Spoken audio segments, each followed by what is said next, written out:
Hello and welcome to episode 6 of the Broyle Sports Podcast. I'm your host, Ian Bros, and today I'm here with a 2025 International League champion, a 2025 AAA National champion, the 2017 Carolina League co-broadcaster of the year, and the director of broadcasting and media relations for the Jacksonville Jumbo Shrimp, Scott Hornberg. Scott, how are you doing today? I am great. Thank you so much for having me on. What an intro. I feel like Daenerys Targaryen with that, Ian. Scott, what were some of the biggest takeaways you had from your time at Maryland, where you were the senior marshal and we got a bachelor's degree in broadcast journalism? Yeah, well, thank you again for having me on. And University of Maryland was a really great place for me in terms of opportunities, and that's really what I wanted going there. I kind of looked at it in a couple ways. For one, on campus, they have their own sports radio station for students, obviously really good journalism program, which is what I wanted to pursue. And being so close to Washington and Baltimore, I knew that there were going to be some internship opportunities that I could do during the semester to hopefully give myself a leg up when I was applying for internships, for example, for the summer, and then obviously once I graduated. And so, yeah, that's kind of how it played out. They were really willing to give young, eager kids like myself an opportunity at the student sports radio station. So the first week of school, I had my own talk show. I actually did it with the same time slot with a buddy of mine for literally all 4 years. I was on the news team on that, so covering the Maryland men's basketball team, for example, as a freshman, getting to call some play-by-play as a freshman, and then just kind of growing from there and obviously doing some more play-by-play stuff, doing some more leadership stuff within the station as early as my sophomore year, and then really fortunate to have gotten that real world experience while I was there doing several internships. So it was neat for me because I was able to learn by doing, but also to then go into one of the major media markets in the world in Washington and learn how these other people who were pros who were doing this for so long were doing things. So it was really a fantastic opportunity for me. I am very grateful for all my time in Maryland because that's just the career stuff, but I also met some of my best friends to this day. So it was an amazing spot, and I'm very grateful I went to school there. Well, at Maryland, you had the opportunity to partake in a variety of different internships, like you just alluded to. Tell me about your time with Scout.com, where you conducted interviews and wrote articles about high school football and basketball players for the University of Maryland. Yeah, that was actually my first job as a freshman, and there was somebody who had come to the job fair and was like, "Yeah, we're looking for people to cover Maryland recruiting," and I just I didn't want to say no to anything, so I threw my name in the ring, and for some reason they said, "Yeah, we would love for you to do some reporting for us." And so I would call these high school recruits and try to figure out where they were going to school because Maryland at some point had been reported to be interested in them.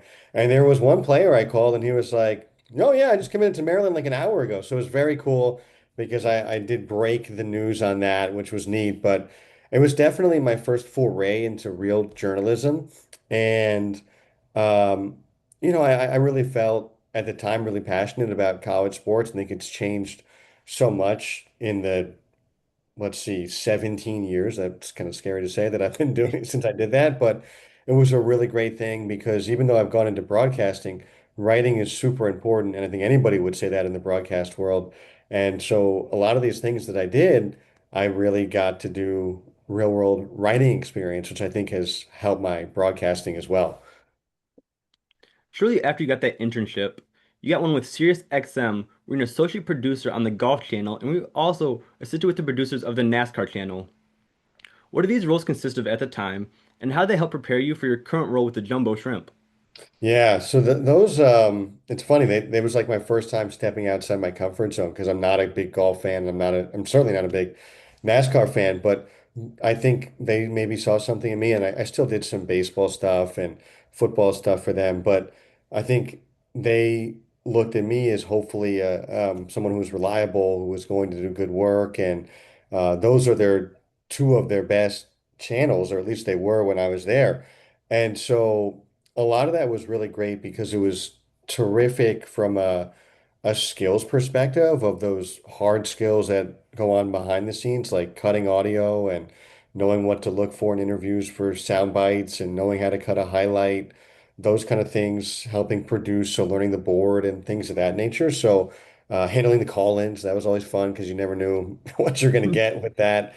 But yeah, definitely, kind of like I alluded to before, really good experience just from a technical perspective because those skills are so valuable to have, even though my ambitions were on the air, you really have to know that stuff behind the scenes well too. So that way you could do it all, right? Like I wanted to be as versatile as I possibly could. And at the same time, you're learning from these really terrific hosts and really talented people. And they were really grateful for with their time to help me out as well. Maybe listen to my stuff and hopefully tell me how I can get better. So yeah, that was a really cool time. It was just literally riding the metro into DC probably like 3 or 4 times a week, and I really had a good time there. What are some of the biggest challenges you face while trying to adjust to those sports? You want to know what you're talking about, so it's just immersing yourself in that world. So, okay, I didn't know anything about NASCAR, but what is a NASCAR highlight? It's easy for baseball, right? A home run is an Mhm. easy highlight to call. An RBI double is an easy highlight, but what is a highlight for NASCAR? So, learning what that was.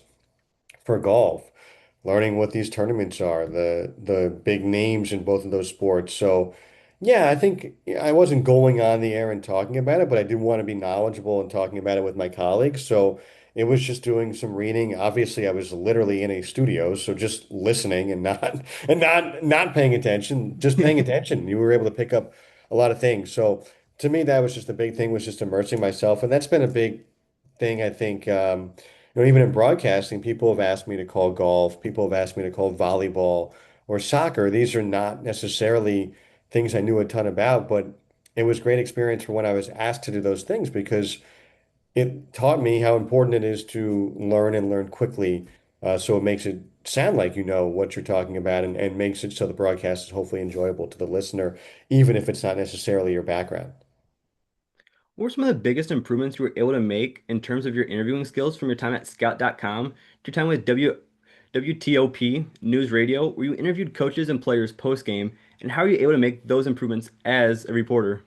Yeah, I think the biggest thing with any interview from when you're younger in college or high school to hopefully as a professional is it's obviously important to become prepared. I think I knew that. I had an idea of what I was going to ask these people, both after a game for the Nationals or the Orioles or the Capitals or whoever, Georgetown, but also being able to listen, right? You might have a list of what you want to ask somebody, but if they say something that really is interesting, you want to follow up on that. And so it's really hard to do because in the very beginning, you're so worried about, I want to be like a professional and I want to make sure I'm asking the right things and I want to make sure I'm looked at as somebody who's worthy of this.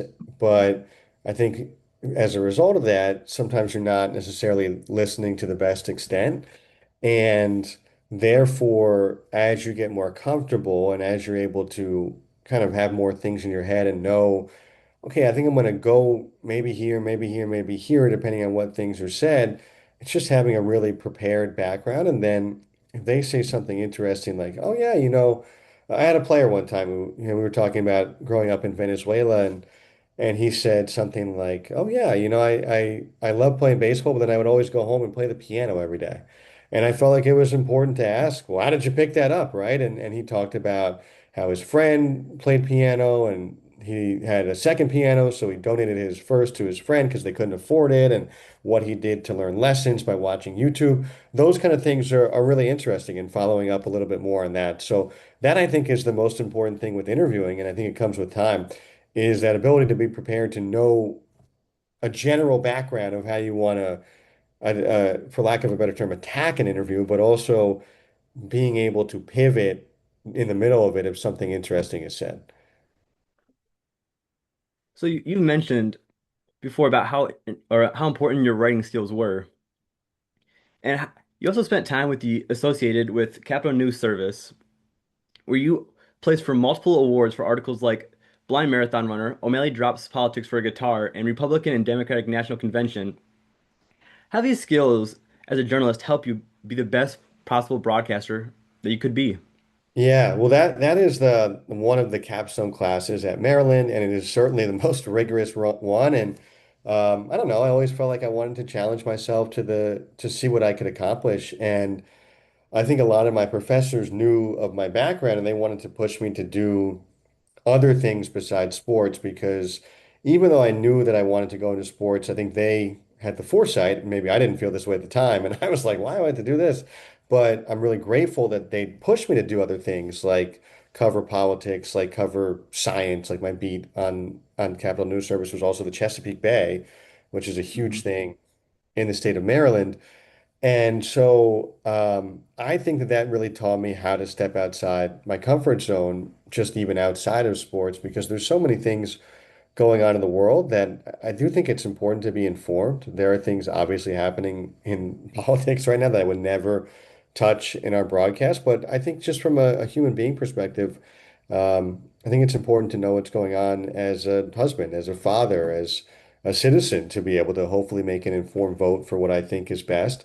Not that I would talk about some of these things with our people, but also to understand how things work and to have the comfort to talk to the mayor of Baltimore or to go to Charlotte and cover the Democratic National Convention. That for me at 21 years old, 22 years old, it was 21 actually. I mean, that was crazy because you're like around all these really significant reporters who you see on the news all the time, and you're trying to figure out, what the party platform is on this, or who they might nominate for that, or how they feel about the president who's currently happening. And so that was really neat. I think for me, it was just a world I had never really known. And we were going out every single day shooting a story. We had to go back and write it and then edit it. And then we anchored our own newscast at night. So, I mean, it was obviously really rigorous because you're talking like 12, 13, 14-hour days, 4 days a week, which is a lot for a college student who's also balancing other things and other classes. But I'm really grateful I did that. I think, in the moment, there were times where I was like, I do really want to do something sports related in my journalism school career, but I'm really fortunate my professors would push me to do other things so that I never did sports. The blind marathon runner is obviously somewhat sports related, but most of the other stuff I did was a politics beat and an environmental kind of sciencey economic beat. And I just think it gave me confidence that I could tackle really any task that I was asked to do, whether it's in sports or whether it's outside of it, that I could do it with a pretty high level of quality. How important was your involvement with your school, like participating in that class and breaking you into this industry and getting you that experience needed?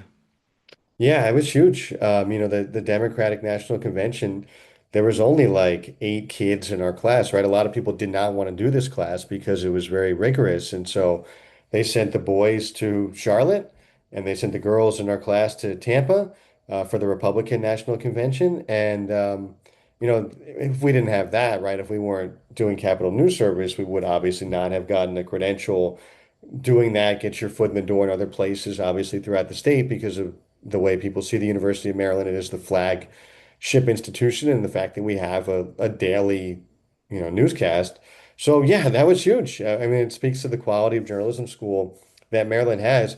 And it was so much like the student radio station. They wanted you. There were schools that I looked at, and I think this works for some people, where they said, you come here, but you won't be able to get behind camera or a microphone until your junior year.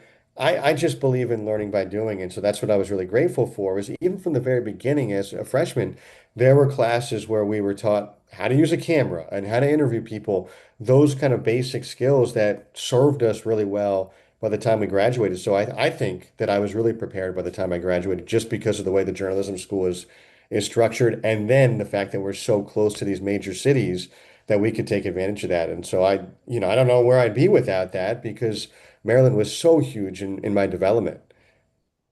Who has been the most influential person in your field that you feel like you've learned the most from? Yeah, there's a lot of people. I'm really grateful. It really takes a village, and I'm grateful for the people who have helped me along the way. A lot of people push me to network, both my dad and mom and professors as well. And you're like, oh, this person is so big time. they'll never reply to me, and they do. It's amazing because I think people realize how competitive this industry is, and they were in your shoes at one time.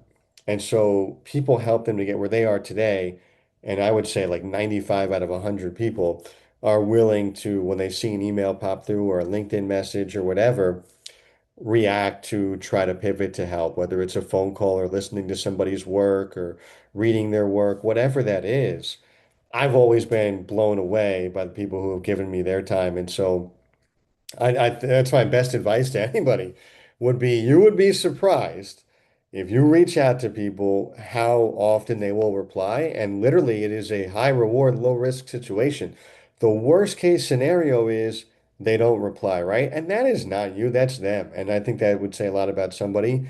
I think, maybe there has been one that's gone to my spam or something like that, but it's something that when any young journalist or person reaches out to me, I try to do the same thing that people have done for me. So there's a lot of people who are really, really talented, who are way more talented than me, who have given me their time and their ears and whatever guidance, whatever else they can.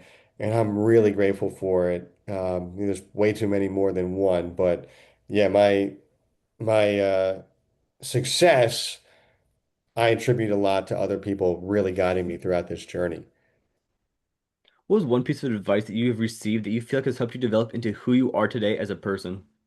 Yeah, I think a great piece of advice I got when I was certainly younger in this career was that people like hearing about people, that you can know, and I love all the numbers in baseball, for example, but a lot of the time people, if you spit out a lot of numbers, it just goes in one ear and out the other. And so you've got to be careful with that. And I think it's way more relatable for people and way more memorable that if I were to tell you that, for example, just looking at our lineup right now for today, that Davison De Los Santos has a 962 OPS in the last 46 games and has dropped his strikeout percentage to 19.7% this year.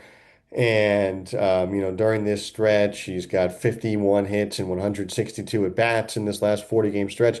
It's a lot of numbers. But if I tell you that he grew up in the Dominican Republic and his favorite player was Adrian Beltre, and so one of the things that he does is to try to have a lot of fun in the field like Adrian Beltre does. And he tries to, in the batter's box, go behind the plate as much as he can to, when he's in the on deck circle, to just like Adrian Beltre did, that when he made his major league debut, his first call was to his wife and then his mom, who got really upset. That to me is a lot more memorable than a lot of the numbers that I just said. So I try to do that a lot. Another piece of advice I got is that you don't want to be the guy that people are going to go and see you in the clubhouse and say, "Oh, here comes Scott. He's just going to ask me for an interview." I genuinely care about our players and our coaches, so I'm always just saying hi, asking them how their families are, asking them about just random stuff in their background that I find, not in an interview setting, so that we build that relationship so that hopefully they learn to trust me, and that they know that I care about them as a person. And I generally do, genuinely do. So those are two really good things I got when I was younger that I think I have hopefully done throughout my entire career so far. What skills do you feel like has helped you the most to get you where you are today? I would say the interviewing is really big, the writing is really big. You know, Oddly enough, I just think versatility. There's jobs where, yeah, I broadcast, but I was also doing video production. There's jobs where I broadcast literally right now, but I'm also the Jumbo Shrimp's media relations person. I also do sales. So the ability to know what it's going to take for your team, I'm not saying on the field, I don't do anything on the field to make our team successful. I'm saying our team is in our front office and in our business to hopefully have a successful year revenue wise, to knowing those things and being able to help, right? Like I don't have to do those things to the extent that I do. I have the second highest sales goals on our staff because I put a lot of time into that because I care. I want our team to be successful. And so I think not saying no, that if someone comes up to you and you're like, yeah, you can be our broadcaster, but we also want you to do this. I've always been saying, yeah, I'll do that. Like whatever we want our team to be successful, having that positive attitude, being a really great teammate, hopefully building really great relationships with my coworkers as well. I think those are the things that are really important, that positivity, that energy, and that enthusiasm. It is amazing to me how many people go through life just so jaded and I honestly think that if you just bring zeal and energy and enthusiasm every single day, it puts you almost in front of two-thirds of people just like that, let alone what you can do from a skill perspective from your actual job. So I think I do bring that stuff every single day. I have a lot of energy, I have a lot of positivity, and I also would say that the ability to help where I'm asked to help and to put my team in front of me sometimes in my personal goals. I think that's actually really helped me in my career because it's taught me more and I could do more. And hopefully that versatility is something that's attractive to other people as well. So you talk about being versatile. When you talk about that, what things behind the scenes do you do that most people wouldn't realize that you do as a broadcaster? Yeah, sales would be the biggest one, right? A lot of people don't realize that there are some broadcasters in the minor leagues who do sales. So I'd sell and service corporate partnerships. I sell and service season tickets and mini plans, group outings. So a little bit of everything in our business. And then the media relations stuff, it's probably a little bit more obvious, but not at this level. Most broadcasters, again, don't do that. And I think I'm the only one who does all three. Um, but that would be things like press releases and game notes, roster moves. If someone from the Jacksonville market wants to interview one of our players or our general manager or somebody like that, they go through me for photos or interviews or those kind of things. So yeah, it's really not just broadcasting. That's a very little part of the day. That would be nice in the major leagues where it is really just broadcasting, but if this is the price we have to pay to do that, then it's well worth it to do it. And it's taught me skills that I think have been valuable to me when people look at me as hopefully a candidate for some of these big league jobs.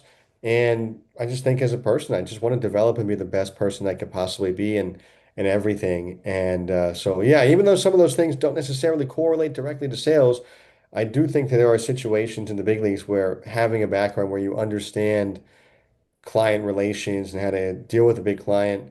That is important. And not only do I have that, some of these people are me that we interview in our broadcast, like they're my clients, or some of these people that are really big partners are my clients. So it's I think really important to have that business background, even if it's not directly tied to broadcasting. It can't hurt you, and that's what I'm willing to help our team, however I am asked to do. How are you able to develop that persona you have on air as a broadcaster? Yeah, that's probably the hardest thing is to just be yourself because there's all these people that you really like and you want to carry that into your broadcasting. But I think the one thing that you could bring that no one else can bring is yourself. And so to be yourself, to have your own voice, to show where you're curious, to show your storytelling ability, those kind of things are what you can bring to a broadcast that literally nobody else can bring, no matter how good they are. But it's also hard because you're influenced by these other people and you want to be like them. So you want to take those influences and what these other people do that you like and kind of find a way to do that in your own style and voice. And so that is a really big thing, is just being yourself is harder than it sounds. What is your mindset as a broadcaster when creating a build-up for a batter pitcher matchup? And how do you do this as an individualized person? How do you create it unique for yourself? Yeah, I think the batter pitcher mindset, you're talking about from a broadcasting Hmm. perspective, presumably. Well, I think for one on radio, it's different radio versus TV, but for radio, just for an example, like you're describing everything. So is the pitcher a righty? Is the batter a lefty? Like what kind of matchup is there? You want to set the stakes of the game, right? How many outs are there? What's the score? What's the situation? What inning are we in? For TV, people can see that. So you're more captioning things, going off your analyst to maybe could see something or because they played, they have an idea of X, Y, and Z. So a little bit different radio versus TV. Whereas radio, I mean, it's up to you what you're going to talk about and how you're going to approach it and how you describe things. But you have to be on the ball with that stuff because people literally can't see. They're depending on you for everything. The batter's stance, the pitcher's leg kick, where they release the ball, what type of pitch it is, where it was located. Was it a strike? Was it a ball? Was a hidden play, whereas in TV, a lot different. You're going off camera angles and You're trying to tee up your analyst a lot more for these kind of things to explain what's going on. So depends on the medium, but ultimately, all the stories that you tell, they're not more important than the game. And so you have to make sure that they don't overtake what's happening on the field. How are you able to balance on what you do as a radio versus what you do on TV? Because I'm assuming it's vastly different as a broadcaster for how you perform or what you're supposed to be doing in the booth. Yeah, I think kind of like I alluded to before with radio, it's just you're your own navigator in a way, right? If you want to talk about like today, the pitcher for us is Amos Willingham. And if I want to talk about him because he's from Georgia and he was actually an infielder in junior college and he transferred to pitching once he got to Georgia Tech and he's got a very cool background. His grandfather was named after Babe Ruth and his family loves baseball, right? I can just talk about that whenever I want. Whereas TV, there's a little bit more of a plan of, we have got to show these graphics and, this sponsored I mean, not that there's not sponsored elements Hmm. in radio, but you're constricted because if I'm talking about Amos Willingham, but our cameras are showing, the Memphis Redbirds manager, people are going to be very confused because they're seeing the manager, but they're Hmm. hearing about the pitcher. It doesn't make sense to them.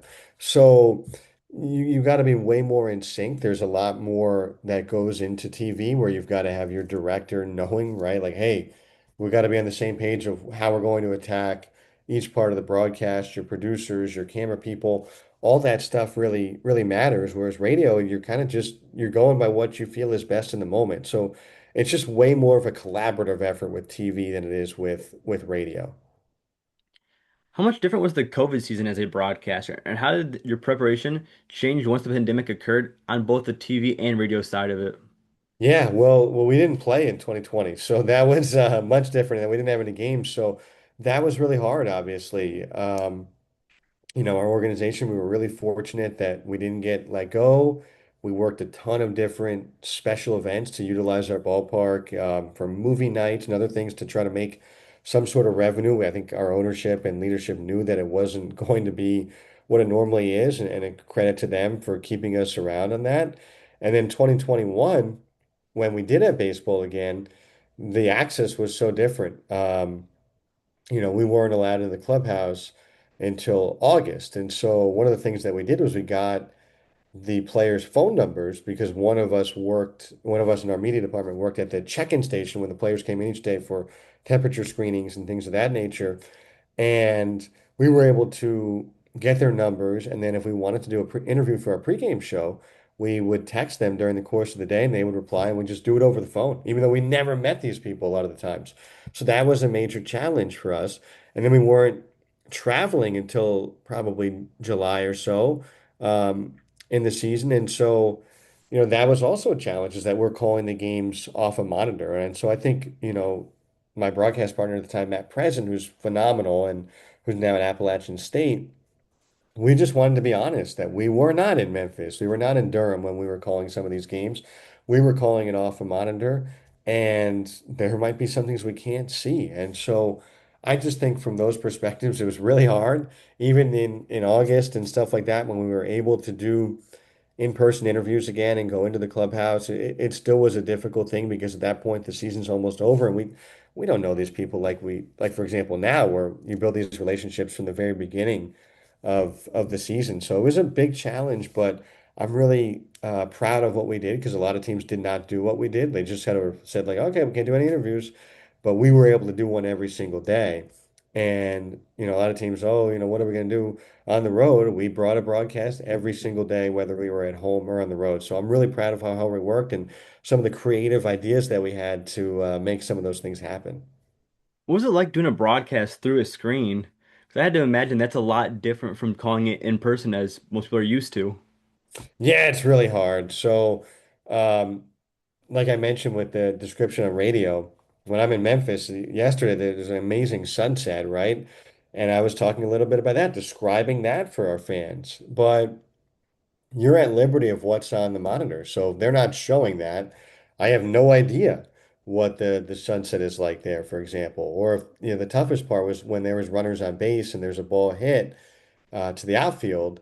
and it's a base hit, you don't know where the runners are on the bases, and that's kind of ingrained in your timing. So those were some of the toughest things was that you're just at liberty of what you're being shown, and so you have to be able to adjust based off of that. So that was hard. It was a big challenge. We've had to do it for I forget, like a couple times over the most recent few seasons. Nothing crazy. I think, one time I did it because my daughter was born or something of that. And I can't remember the timing exactly why we were doing remote broadcasts, but we have done them. And that experience in 2021 made it happen, but it is way easier to be there in person. Also for the relationship factor because you're there with your guys. Mhm. Like I'm in a hotel right now, clearly, and I'm in the same hotel as our players. So I see them at breakfast. We go on the same bus together, right? So that helps build those relationships too. How important was your time with the Myrtle Beach Pelicans, which was the Cubs' Low A affiliate, in developing you as a broadcaster, where you won the 2017 Carolina League Co-Broadcaster of the Year? Yeah, really grateful for my time in the Grand Strand, and that was my first job as a lead broadcaster. So, just being able to learn from great people like Marco Lanave and Brian Bush when I was their assistant in Quad Cities and Winston-Salem, and then getting the chance to sort of implement a slight variation of what I wanted to do as the lead guy because they were so great. I wanted to do a lot of what they do.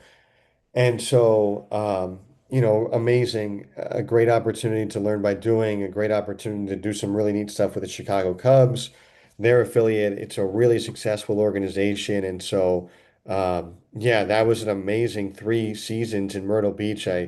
There's players I still talk to this day. Our manager before he passed away last year was a great friend of mine, Buddy Bailey. And obviously from a career perspective, it was a huge break because I was the lead guy for the first time, and it helped me get to Jacksonville. So, yeah, that was a really terrific time in my career. I'm really grateful for that.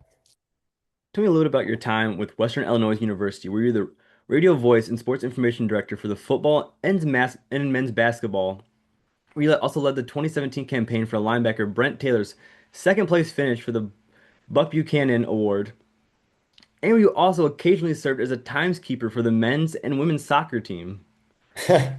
Yes. Yeah, I mean, again, it was just being asked to do other things and willing to help wherever I was asked. I was actually hired there just to broadcast games.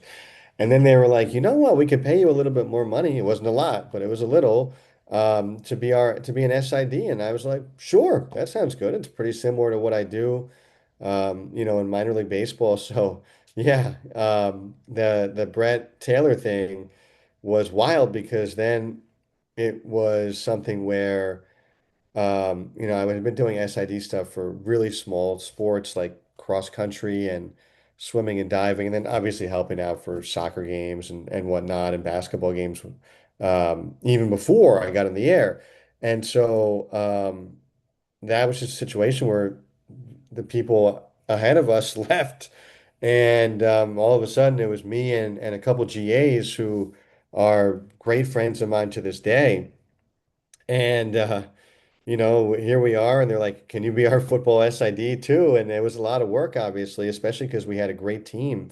But that was a great reason, right? We got to as high as I think number 7 in the polls that year in the FCS, and we had this generational talent at middle linebacker who, I really still feel like should have won that award, but he got very close. I think he was like 1 or 2 points away, and just a really challenging, but I think all three of us who worked together and accomplished what we accomplished, we were really proud of what we did together. It was a true team effort. And I mentioned these two people.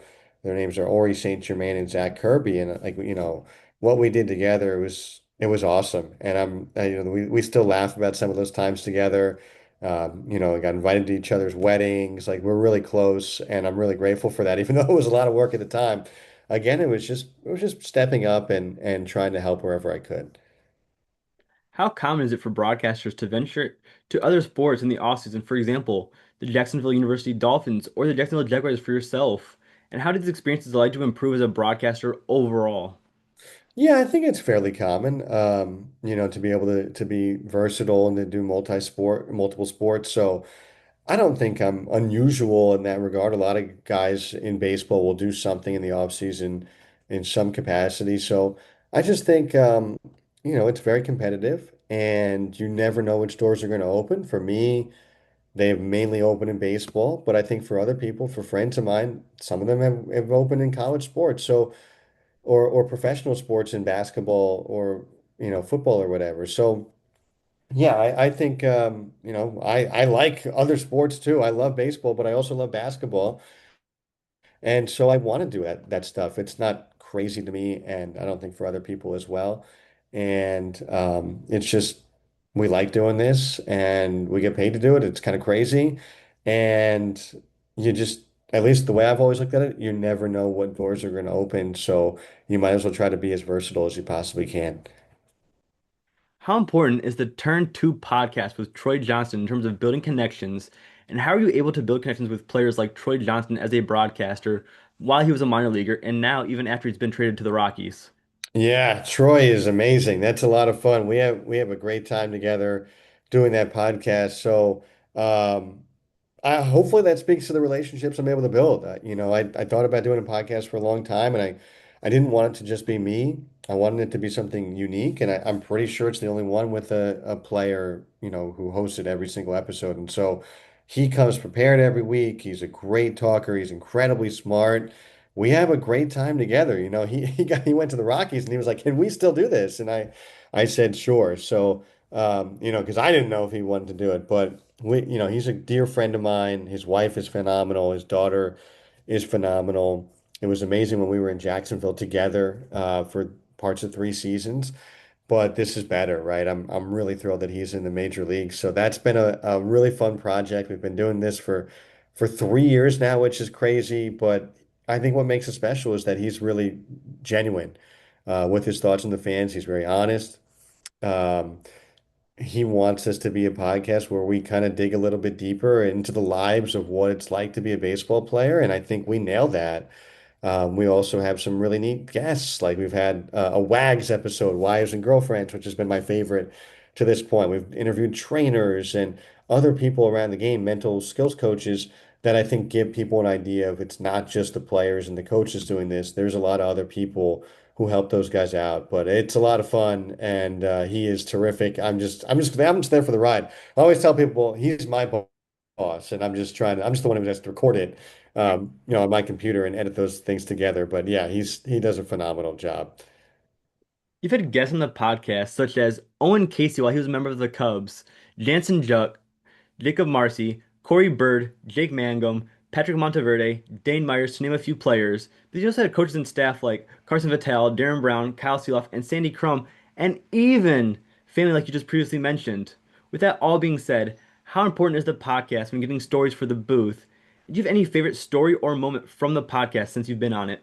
Yeah, I think it's really important because if we have Jansen Junk on there and we talk to him for 45 minutes, that's a lot of material that I didn't necessarily know all about, right? I didn't know, for example, that he was a Seattle Seahawks season ticket holder with his dad for a long, long time. Um, there's other things about his background, about Seattle University and the throwing program that he kind of helped implement there that is really interesting stuff for our broadcast. But my favorite moment, I have to say this was with my wife in our WAGs episode. I'm really grateful to her. She's an amazing person. And her and Tristan Gray's wife and Troy's wife really gave perspective on things that I didn't quite realize, in their lives of what it's like to be in this baseball world. So yeah, that's my favorite one. To this day, we've had a lot of really good ones, a lot of great stories. Like our athletic trainer Sandy Crum saved somebody's life on the side of the road one time in Iowa. That stuff is an amazing story. And he won a presidential award for that from Ronald Reagan. This was back in the 80s. So yeah, it's great. There's things that we find out, but I think that hopefully that's the way our broadcast is, that people who listen to me for John Bushram games or Marlins games or Jacksonville games, whatever that is, I think I'm a pretty curious person. And so I think that's just kind of an extension of what that is. On the Turn 2 podcast, you said your favorite part of the job is the magical moments. With that being said, for you, do you have a favorite caller moment from your career in the booth. Like a no-hitter by Devin Smeltzer, or an Otto Lopez walk-off hit versus the Mets in your debut, or a Jacob Berry walk-off two-run home run to win the AAA National Championship, or even while at Myrtle Beach when Buddy Bailey won his 2000th game as a manager. Yeah, you did your homework. Those are all of them, really. I mean, how could you win a championship the way that we did any better than that? A walk-off home run. That was incredible. The no-hitter was a magical night. I'd never seen a no-hitter live before, so that was really special. And it was the first Jumbo Shrimp no-hitter. Buddy Bailey, I talked about earlier, was a really important person in my life. And to see him have the success he had and to be there for it and witness what he did to have the career that he had up close and personal was really neat. And then your major league debut, you never forget that day. And to have the opportunity to call a walk-off hit is like a fairy tale. So all those, I don't know, I could pick any of those. I'm just really lucky that I've had these opportunities, and I don't know what I did to deserve them, but hopefully people feel like they were good calls. There's just great memories for me, and yeah, it's been a really great career. I'm really lucky for that so far. How did the Shrimp Show with Roger Hoover in 2019 allow you to develop as a professional in this industry, and how did it prepare you both physically and mentally for your current position with the team? Yeah, he's the man, and he had a great run in Jacksonville, so it was amazing to follow him and learn from him. And he's having amazing success at the University of Alabama now, and now as a kid, and is married, and I mean he's having just everything is going great. It seems like in his life, so I'm really proud of him. He's a good friend of mine, and we had a lot of fun together. He was he's someone who's so passionate about this art and it was a way that I didn't really realize, right? Like I am certainly not into like the details of broadcasting. I like doing it. There's styles that I or things that are important that I know to do, but I don't dive super deep into the art that he does. I mean, he's really a student of this craft, and so to get to work with him was really cool. We had a lot of fun on the shrimp shows. We had a lot of fun working together. I do wish we worked together for longer than one season, but you never know, maybe at some point. And I'm just really, really proud of what he's been able to do. And I'm really happy for the life that he has built in Alabama. He is, as I mentioned, with his job and his family and everything else he's got going on, like he deserves all those great things. And I'm just happy that I'm just a tiny part of his journey. How does your scheduling change when you're on the road, and how does the travel affect your production program as a whole compared to when you're at home? Yeah, it's a lot easier on the road because you're only really responsible for the broadcast. Clearly, I'm working out of a hotel room. So, we go to the ballpark at some point in the early afternoon. And when you're at home, you're there in the late morning. And there's a lot more with sales, obviously, because you got clients at the games and you got to make sure the press box is set up, those kind of things from a media relations perspective. So it's just a longer day than it is at home, or excuse me, than it is on the road. And much, much different. But it's just really, I think the key with anything is just getting in a routine. I know whether we're on the road, this is how I like to attack the day. I like to do this first, that first, so on and so forth.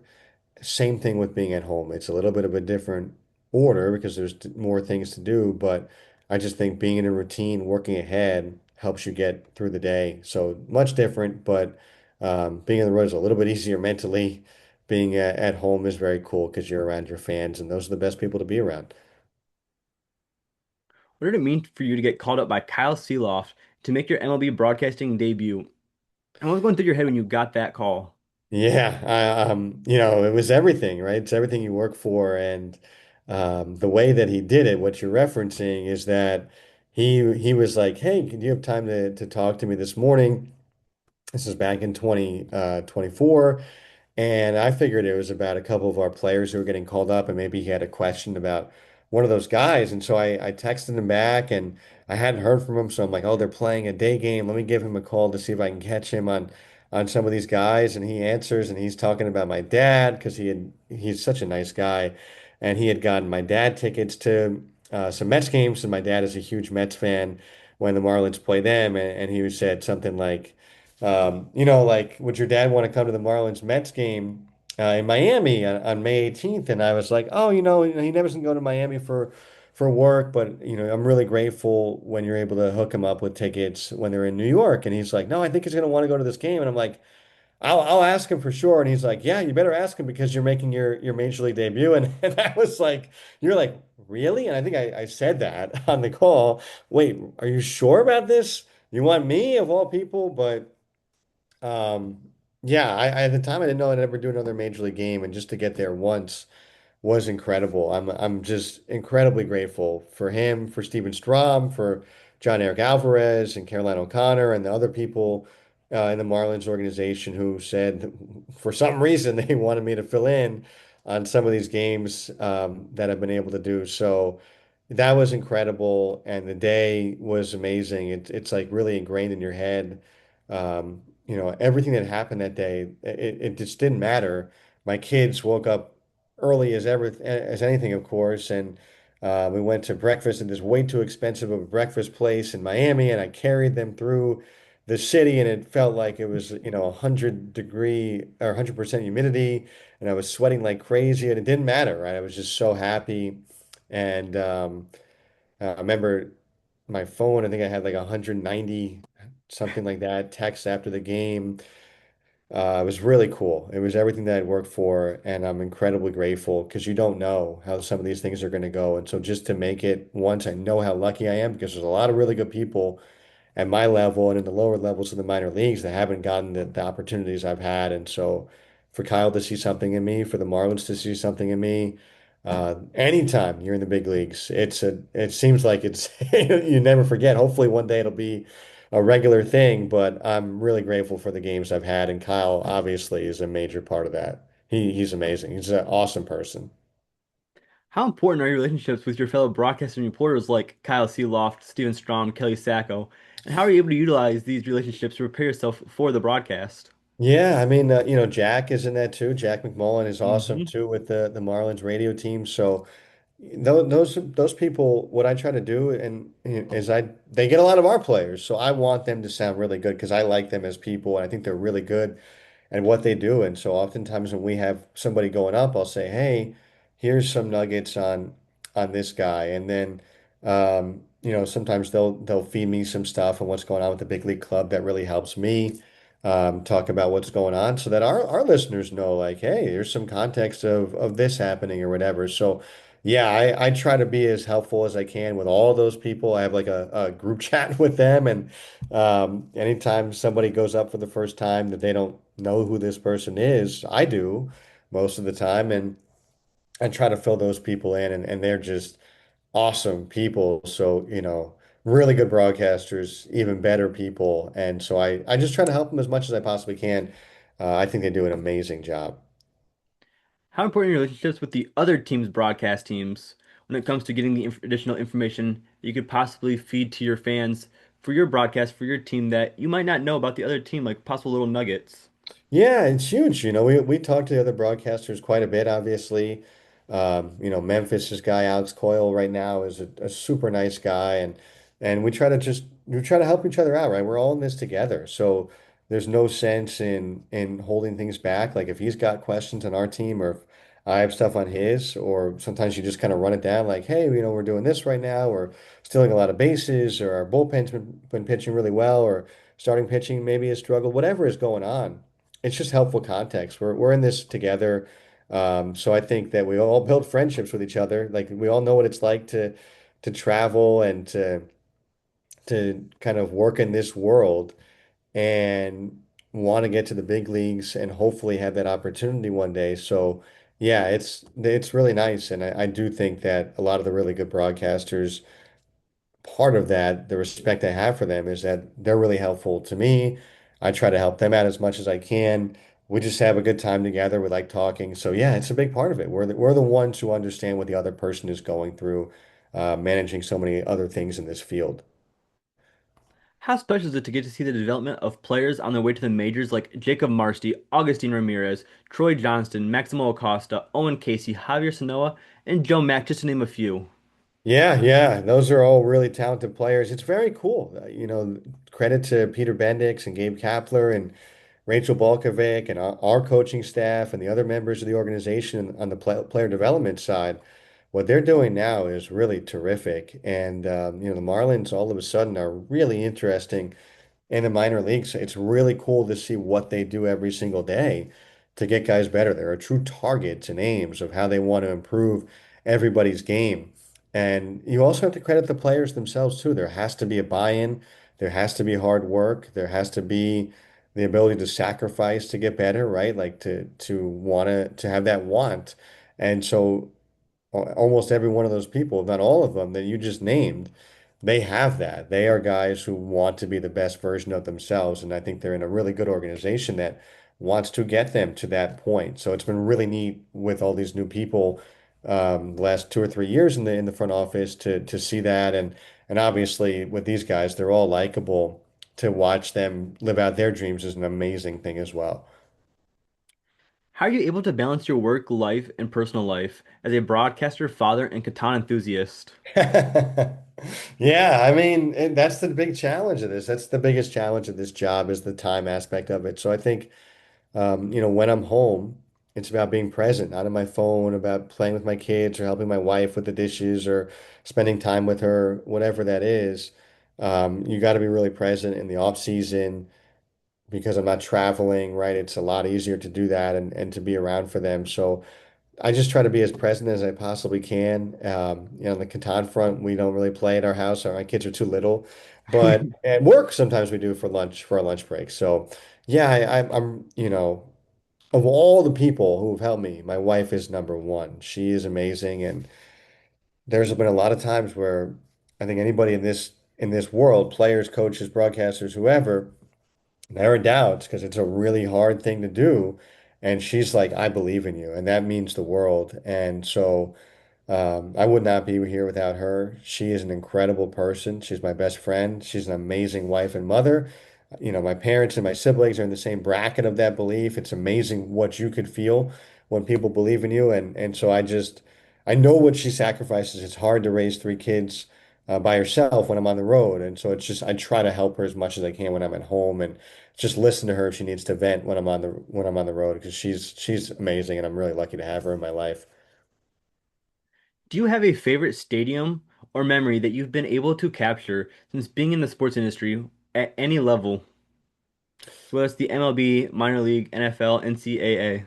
Yeah, I mean, favorite is probably Shea Stadium. That's where I saw my first major league game as a kid. It was not an amazing stadium, but it's a lot of memories there. Wrigley Field is incredible. I love that place as well. Career oriented. My major league debut came in Miami, so I do love Lone Depot Park. Excuse me. First ever road game was in Pittsburgh. That's an amazing ballpark as it is, so it's hard not to love that one as well. Went to a ton of games at Camden Yards with my buddies when I was in college, so I do love that. So I know you went for one, but I have several that I do really like. And in the minor leagues, Charlotte Knights and Durham Bulls, I think those are my two favorite places to go. The Knights ballpark is extraordinary view. The Bulls have an amazing atmosphere every single night. So I do love going to those two places, and I love calling games in Jacksonville and Myrtle Beach before that. There's a special place, your home park, especially when you've got an awesome home park like we have in Jacksonville and like Myrtle Beach has too. And they've made some renovations since I've left. But yeah, Jacksonville is an amazing place to watch a game. I do love calling games at our place. And then my final question for you today. What advice do you have for someone trying to get into the sports industry? Yeah, the networking is big, like I talked about earlier, and then the opportunities. I think when you're young, it's kind of like reps. Like if you're working out, the more reps you get, the better you get. I really do believe in learning by doing, and then I really believe that if you reach out to people, they're going to be people you're like, they're so big time they'll never reply to me, and they do. And I would encourage anybody in your shoes to take advantage of those two things, as many opportunities as you can get and then just have as many people that you could kind of glean advice from on what they did to be able to get to where they were today. So yeah, I'm really fortunate. People have done a lot for me, and hopefully I can do that for other people listening as well to your podcast. I know, we've talked a lot, which has been really cool, and I'm always happy to help because I wouldn't be where I'm at without people helping me. Well, thank you for your time today. Thank you, Ian. It was a pleasure talking with you. I'll see you guys next time on episodes on the Broyle Sports Podcast.